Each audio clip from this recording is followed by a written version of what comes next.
Заштитните маски кои неколку пати досега ги најави Министерството за здравство, хронично болните ќе може да ги користат идната зима, бидејќи Министерството дури денеска го објави тендерот за нивна набавка. Со оглед дека станува збор за поголема количина и вредност на набавката, законот налага тендерот да трае 45 дена и со самото тоа ќе заврши кон средината на март, кога и ќе се избере најповолниот понудувач.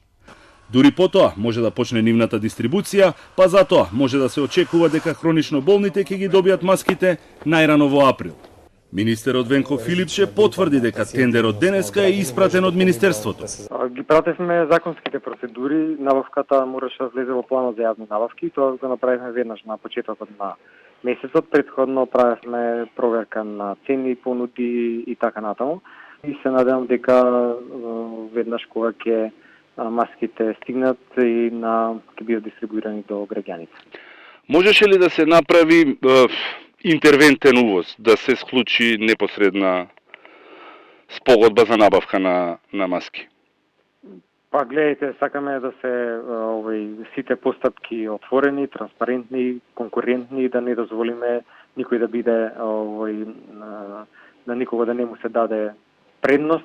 Набавката на заштитни маски како превентивна мерка беше најавена на почетокот на декември минатата година.